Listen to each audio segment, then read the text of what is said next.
اعوذ باللہ من الشیطان الرجیم، بسم اللہ الرحمن الرحیم۔ اسلامک تھیم چینل میں آپ کو خوش آمدید۔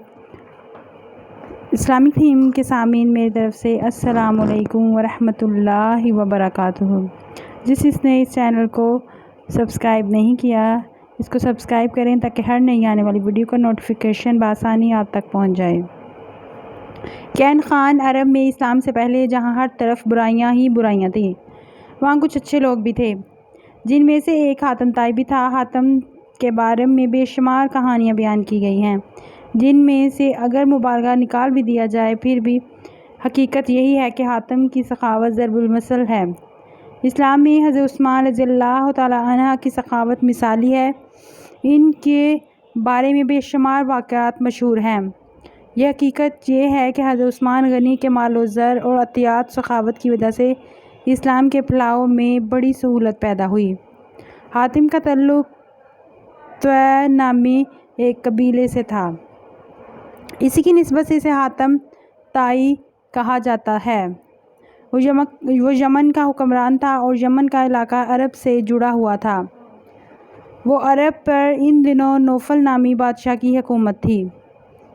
وہ حاتم کی سخاوت اور علاقے میں مقبولیت سے بہت پریشان تھا۔ اس کی سخاوت سے محض یمن کے لوگ ہی فائدہ نہیں اٹھاتے تھے، بلکہ اس تک پہنچ جانے والا ہر شخص اس کی سخاوت سے فائدہ اٹھا سکتا تھا۔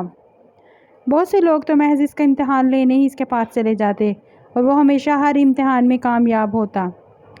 ایک مرتبہ کسی کو معلوم ہوا کہ حاتم طائی کے ذاتی استعمال کا گھوڑا بہت ہی قیمتی ہے، کیوں نہ وہ حاصل کیا جائے۔ چنانچہ ایک شخص اس کا امتحان لینے پہنچ گیا۔ حاتم اس روز شکار کرنے کے لیے نکلا ہوا تھا۔ اتفاق سے اس روز اسے شکار بھی نہیں ملا۔ جب وہ واپس پہنچا اور اسے معلوم ہوا کہ کوئی مہمان اس کا انتظار کر رہا ہے، تو اس نے اپنے ملازمین سے کھانا تیار کرنے کا حکم دیا۔ ایک ملازم نے کہا، سرکار، آج کھانے میں گوشت کا سالن نہیں بن سکے گا کیونکہ تازہ گوشت نہیں ہے۔ حاتم کی غیرت اس بات کو گوارا نہیں کر سکتی تھی کہ اس کے دسترخوان پر مہمان کے لیے گوشت کا سالن بھی نہ ہو۔ اس نے کہا، آج ہمارا محبوب گھوڑا ہی ذبح کر کے پکا لیا جائے۔ یہ فیصلہ ہوا اور اسے شدید دکھ بھی ہو رہا تھا، مگر اس کے سوا کوئی چارہ بھی نہیں تھا۔ کھانا تیار ہوا۔ حاتم نے اپنے مہمان کی توازن میں کوئی کسر نہ چھوڑی۔ مہمان بھی اس سے بہت خوش تھا۔ صبح جب مہمان جانے کا وقت ہوا تو مہمان نے رخصت ہونے سے قبل اس کی مہمان نوازی کا شکریہ ادا کرتے ہوئے کہا، اس نے حاتم کی سخاوت کی بڑی شہرت سنی ہے، اگر وہ اپنا پسندیدہ گھوڑا بھی اسے عنایت کر دیں تو بڑی بات ہوگی۔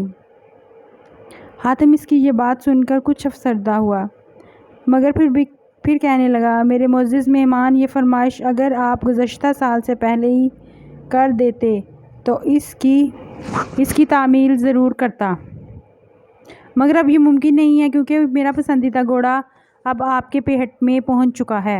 اس کے ساتھ ہی اس نے ساری مجبوری بتائی اور اسے اشرفیوں سے بھری تھیلی نذرانہ کے طور پر دی کہ اس دولت سے وہ اس گھوڑے کی بھی قیمت گھوڑا خرید سکے گا۔ مہمان حاتم کی سخاوت گرویدہ ہونے کے ساتھ ساتھ پشیمان بھی تھا کہ اس کی وجہ سے ایک قیمتی گھوڑا ذبح ہو گیا۔ اس نے اشرفیوں کی تھیلی لینے سے انکار کر دیا، مگر حاتم نے کہا، یہ آپ کو رکھنا ہی ہوگی کیونکہ میں اپنے مہمان کی فرمائش پوری نہ کر سکا ہوں۔ حاتم سخی ہونے کے ساتھ ساتھ بہت نرم دل بھی تھا۔ اس روز اسے اس بات کا ملال ہو رہا تھا کہ وہ اپنے مہمان کی خواہش پوری کرنے میں ناکام رہا، جبکہ مہمان اس کی نرم دلی اور سخاوت کے گن گاتا ہوا اپنے گھر چلا گیا۔ ادھر عرب کا نوفل بادشاہ سوچ رہا تھا کہ اگر حاتم کی سخاوت اور مقبولیت اسی طرح بڑھتی رہی تو پھر لوگ اس کی طرف ہی جائیں گے، کوئی اس کی طرف نہ آئے گا۔ اس نے ایک بہادر اور طاقتور سپاہی سے کہا کہ وہ حاتم کو قتل کر دے، اس کے عوض اسے بھاری انعام ملے گا۔ حاتم کیونکہ نیک دل اور سخی انسان تھا، اس لیے وہ اپنے ساتھ محافظ نہیں رکھتا تھا، کیونکہ وہ جانتا تھا کہ موت جب آنی ہے تب ہی آئے گی، جب آئے گی تو کوئی محافظ اسے بچا نہیں سکے گا۔ بادشاہ نوفل کا بھیجا ہوا سپاہی ایک مہمان کے روپ میں حاتم کے محل میں پہنچ گیا۔ ایک رات جب سب لوگ سو رہے تھے، وہ سپاہی خاموشی سے حاتم کی خوابگاہ تک پہنچ گیا۔ اس نے دیکھا کہ حاتم گہری نیند سو رہا ہے، تو اس نے اپنی کمر سے بندے خنجر کو نکالا اور پوری طاقت سے اس پر وار کر دیا۔ عین اسی وقت حاتم نے کروٹ لی اور سپاہی کا نشانہ چوک گیا۔ وہ حاتم کے اوپر گر گیا اور حاتم اس دوران نیند سے بیدار ہو چکا تھا۔ اس نے اپنے سپاہی کو قابو کر لیا اور اس سے پوچھا کہ اس نے ایسا کیوں کیا؟ کیا اس کی مہمان نوازی میں بھی کوئی کمی رہ گئی تھی؟ سپاہی نے حاتم کو صاف صاف بتا دیا کہ وہ یہاں کس لیے آیا تھا۔